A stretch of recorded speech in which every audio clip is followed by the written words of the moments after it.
नमस्कार दोस्तों, मैं मृत्युंजय आपका स्वागत करता हूं हमारे इस चैनल सटीक परामर्श में। और आइए देखते हैं क्या क्वेश्चन आज पूछा गया है।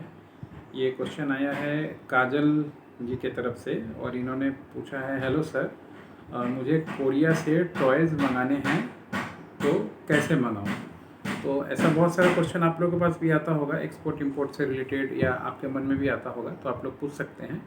देखिए, जहाँ तक टॉयज़ का बात है तो गवर्नमेंट ने बहुत सारा टॉयज़ के ऊपर PLI स्कीम चलाया हुआ है। यानी अगर आप मेकिंग इंडिया का नाम आप लोग जानते होंगे, उसके अंडर में PLI स्कीम चलता है, जिसमें अगर आप अपने खुद का मैन्युफैक्चरिंग यूनिट खोलते हैं तो गवर्नमेंट उसमें बहुत सारी सब्सिडी या फिर लोन देती है और 3 साल के लिए कुछ छूट भी देती है, इलेक्ट्रिसिटी में, लाइसेंस में, पेटेंट कराने में, ये सारी चीज़ों में। तो गवर्नमेंट इसको प्रमोट कर रही है। इस वजह से अभी जो है गवर्नमेंट ने टैक्स और ड्यूटी जो है बहुत बढ़ाया हुआ है और बहुत सारे कोरियन या चाइनीज़ गेम्स के जो ऐसे टॉयज़ हैं उन पे स्टॉप लगाया हुआ है। मतलब अभी आप नहीं मंगा सकते, ऐसा बहुत सारा सर्कुलेशन अभी गवर्नमेंट ने पास किया है। इसका कारण क्या है कि हमारे देश में जो मैन्युफैक्चरिंग हो रही है PLI स्कीम के तहत, उसका विस्तार करने के लिए और गवर्नमेंट का जो प्रमोट है, इससे जॉब भी क्रिएट हो रहा है और लोग अपना खुद का मैन्युफैक्चरिंग यूनिट खोल रहे हैं इंडिया में, तो प्रोडक्ट भी थोड़ा सस्ता मिल पा रहा है और ठीक ठाक क्वालिटी का सामान मिल पा रहा है। और अभी ऐसा सिचुएशन है कि हम लोग धीरे धीरे इसमें एक्सपोर्टर भी बन रहे हैं। पहले हम लोग इंपोर्ट करते थे ज़्यादातर चाइना से, कोरिया से, ये गेम्स रिलेटेड टॉयज़, और अभी हम लोग धीरे धीरे करके एक्सपोर्टर बन रहे हैं। तो उससे हम लोग का अर्निंग भी आहिस्ते आहिस्ते आना चालू हो रहा है। मतलब भारतीय सरकार का, भारत की बहुत सारी कंपनियां ऐसी करती हैं। तो अगर अभी आप टॉयज़ इंपोर्ट करना चाहते हैं तो अभी पॉसिबल नहीं है।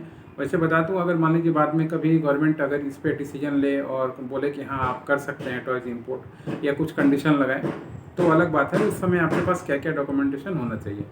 सबसे पहले आपके पास अपना कंपनी रजिस्ट्रेशन होना चाहिए, उसका GST होना चाहिए, ऑफिस का एड्रेस प्रीमिसेस होना चाहिए, उसके बाद आपका एक्सपोर्ट इंपोर्ट कोड होना चाहिए, बैंक में AD कोड होना चाहिए, करेंट अकाउंट होना चाहिए, प्लस RCMC जो टॉयज़ का होता है वो होना चाहिए। इसके बाद पोर्ट पे रजिस्ट्रेशन, ताकि पोर्ट पे आप क्लियरेंस जब भी आपका सामान आए तो हो जाए।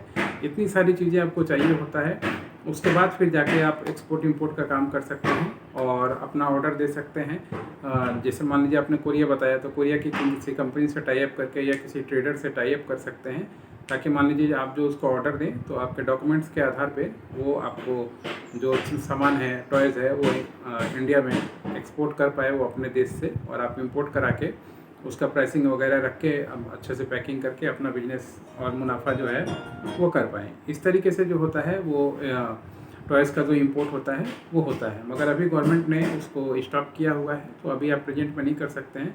फ्यूचर में कभी भी आप कीजिएगा तो जो जो हमने सर्टिफिकेशन बताया ये लगेगा। इसके अलावा उद्यम हुआ, ISO हुआ, ISO 14000 हुआ, और CE सर्टिफिकेट, ये कुछ एक्स्ट्रा सर्टिफिकेशन है जो किसी भी टॉयज़ इंडस्ट्री को चाहिए होता है अपना काम करने के लिए, अपना क्वालिटी के लिए और अपना सिस्टम के लिए। अगर इंडिया में हैं आप और इंडिया में मैन्युफैक्चरिंग करना चाहते हैं तो इसमें ISI और एक जुड़ जाएगा, क्योंकि विदाउट ISI आप टॉयज़ का कारखाना नहीं खोल सकते। बहुत सारे केमिकल और प्रोसेस और चीज़ें यूज़ होती हैं, तो ये चाहिए होता है, प्लस फायर का लाइसेंस, प्लस पोल्यूशन का लाइसेंस।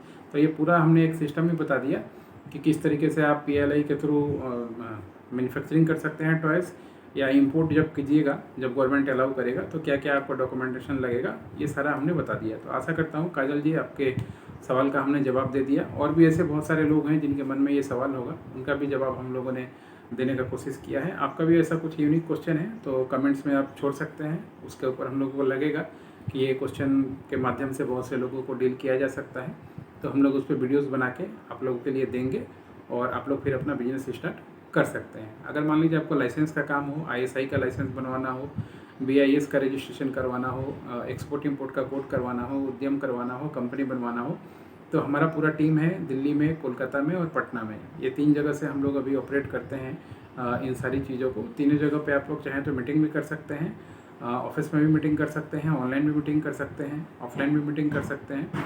जो भी मीटिंग या जो भी होगा वो पेड सिस्टम होगा, फ्री सिस्टम कोई नहीं है, क्योंकि हम लोग चाहते हैं टाइम वेस्ट करने वाला कोई भी ना आए, जो सीरियस आदमी आए, ताकि उसको भी हम लोग वैल्यूएबल सर्विस दें और वो भी अपना बिजनेस स्टार्ट कर पाए। उसके बाद हम लोग कोटेशन आपको दे देंगे, जो जो हमने बताया, कंपनी बनाने का, GST बनाने का, उद्यम, एक्सपोर्ट इंपोर्ट कोड, उसके बाद IEC, उसके बाद ISI मार्क जो होता है, इसमें CE मार्क, ISO सर्टिफिकेशन सारा कुछ का, ताकि आप अपना बिजनेस कर पाएँ। इसके अलावा हम लोग बिजनेस मॉडल भी तैयार करके इस पर देते हैं और अच्छे से आप बिजनेस रन कर पाएँ। इसके लिए आप चाहें तो ईयरली कंसल्टेंसी भी हम लोग का बुक कर सकते हैं। इसमें हम लोग डाटा से लेके बाकी बहुत सारी चीज़ों पे आप लोगों की मदद करते हैं। आज के लिए इतना ही दोस्तों, नमस्कार।